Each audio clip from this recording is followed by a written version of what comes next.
Hi guys, this is David Nozibor, project leader of the Mazars for Good Innovation Challenge, and I'm now interviewing the Collabor'Africa team. So, hi guys. Hi David. I'm Vicky, and this is my sister Estelle. And we today would like to speak to you on our concept, Collabor'Africa. And the two of us represent the flip side of the coin when it comes to the opportunity that Collabor'Africa wants to address today. When it comes to my story and the flip side of the coin, being the head of the coin, is from a young age, I knew what my passion and my purpose was. And I had the opportunity to pursue it at the age of 20 when I started my first business. 5 years later, I started my second business. I, however, realized that I lacked the required skills to optimize these businesses. On Estai's side, and me being the tail side of the coin, after school I studied economics, which was something I was good at. I went on to find an amazing job at an amazing company in the financial service industry, and I have the required skills for my job, but I felt something missing and it lacked purpose and passion. And so Collabor'Africa sort of came up when we looked at our seemingly opposite situations and realized we want to make it possible for the youth of Africa to study skills that they want to acquire and that they need, because we believe that the youth of South Africa and Africa will be the individuals who grow the prosperity and create abundance in Africa. And that is the whole passion and purpose behind Collabor'Africa. We're glad that you're, of course, part of the finalists of our competition, the Mazars for Good Innovation Challenge. Seriously, this is a solid project, and we're glad to hear more about this and how it's going to unfold. Yeah, I just wanted to ask you actually how you heard about our competition and what made you enroll, basically. Well, actually, me working in the financial industry already, I have a few of my colleagues work at Mazars Bloemfontein, where we are currently at. And one day, one of the colleagues just sent me an email, and I saw this colorful signature and all these pictures and the Innovation Challenge. And before that, we have actually already started working on the idea of Collabor'Africa. And I went in on the site and I read everything, and I immediately sent it to my sister and I said, "This is a sign. We need to do this." And yeah, we recognize the influence that the Mazars brand holds in South Africa and the world, and we know with key partnerships such as yourself, it would just be a wonderful opportunity to make this great opportunity that we are so passionate about a reality. Yeah, we're glad that, like, it made you actually keep on pursuing your project. And I mean, that's what we're making this venture happen. I mean, like our own challenge to help entrepreneurs, realize their venture and pursuing their passion. What do you think is your biggest challenge moving forward to implement Collabor'Africa and make this a reality?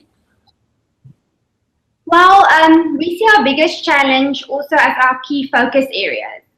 At this stage, what we know is, and what we don't know is a relative term, because it's such a new pioneering concept. We are learning every day.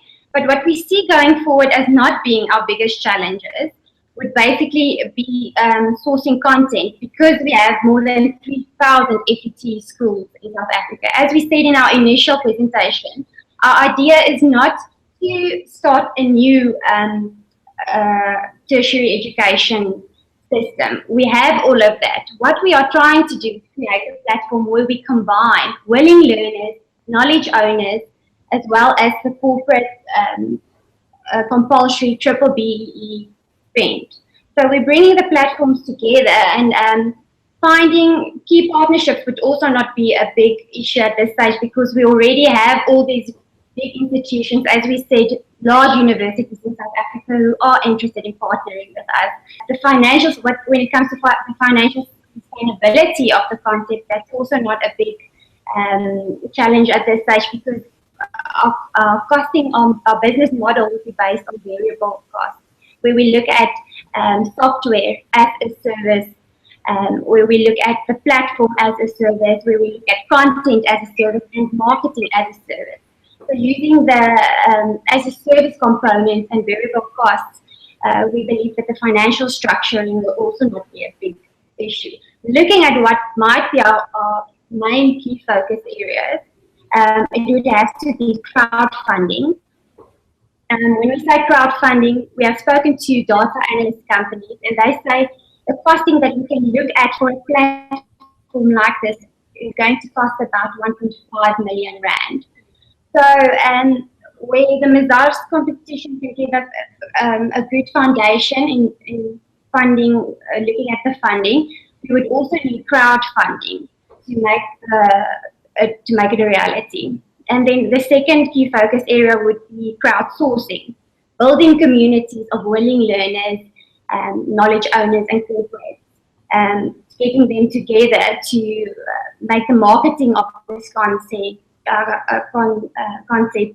national and global eventually. We have already thought of a viral launch campaign, and that would be an estimate of about 500 rand launching that 500,000 launching that campaign in order to get the crowds that we need. All right, then, fair enough. So crowdfunding and then crowdsourcing. Yeah, these are like the two main focuses for Collabor'Africa. Thank you for sharing all these insights with us. I mean, not only with myself, but with the viewers. And I wish you good luck for the rest of the challenge. Thank you very much. We're so excited, and we look forward to keep going forward and pushing hard and doing research and everything. Thank you for the opportunity and the great innovation coming from Mazars' side, and we feel very privileged to have come across this opportunity, and we look forward to working with you in the long run. All right, then. Thank you, guys. I mean, you're welcome. It's our pleasure to help entrepreneurs such as yourselves. Thank you. And yeah, like I said, good luck, and speak to you soon.